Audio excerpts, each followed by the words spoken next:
So I just got this custom outboard on the bench, and I was going to hook up the power to see the starter and ignition worked, which, I mean, obviously it's questionable. I don't know what's going on here. Anyway, I noticed the battery cables are probably some of the softest feeling cables I'd ever seen. I first saw 12 AWG and I was like, well, that's not a 12 gauge wire, that's for sure. And then I noticed the SJTW TPE. So I'm familiar with SJO and SOO wires, but I don't know what this stuff was, so it's pretty interesting so far. It's, after I did my starter test, it's cool enough to touch the cable and terminals again, so pretty interested to see what's going on in here. Oh, all right.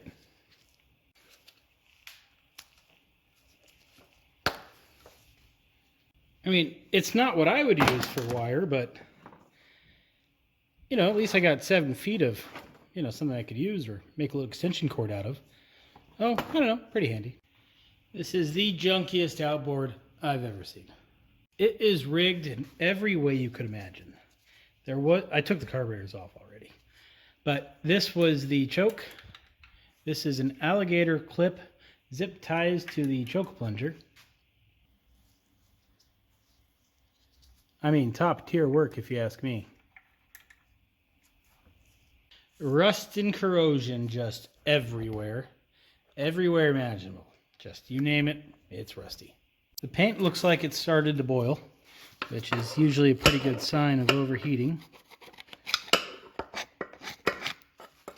Also noticeable here, fuel pump, of all things, its screws are rusty and one's missing.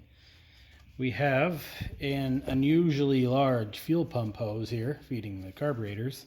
Starter is a rust bucket, that's pretty normal. We had extension cord material being used as a battery cable. Custom ground wire here, red with black stripe. That's an unusual color wire to have, but here it is, using as our solenoid ground. And then we have custom hookups everywhere else. We have an expertly installed CDI coil kit with wires that probably don't need to be that long. We have our South Wire Home Depot housing wire being used as a ground for the coil. I mean, if you need wire, great, use it. But where did they get the red with black stripe wire? It just feels like standard copper. Yeah, I just pulled it out of the splice and normal stuff. And then go to use this. A little weird. Question I have is, why is this custom aluminum bracket being used back there? I understand, you know, you can't find the right coils or whatever. You use what you got. But these screws are screwed into the original slots. Why the custom metal bracket?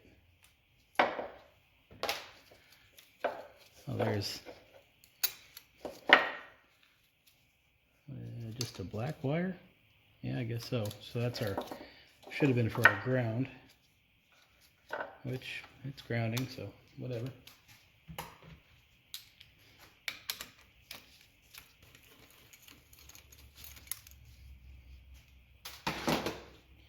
You know, somebody took time and effort to make this bracket. But I mean, why? You know? Even the little voltage regulator rectifier is screwed up. I mean, they had a sliver of wire left in there for the red. Nope. They replaced it with a solid, what is this, solid 14, solid 12? Not even stranded. Straight up solid. All right.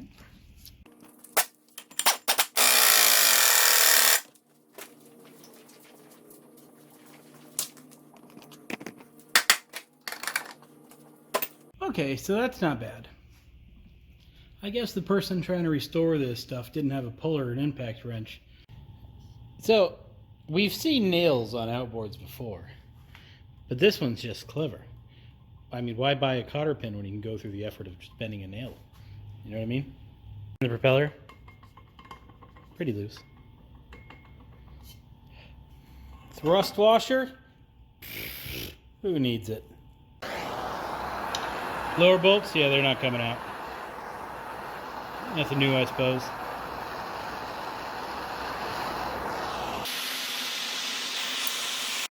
Water pump is just about off.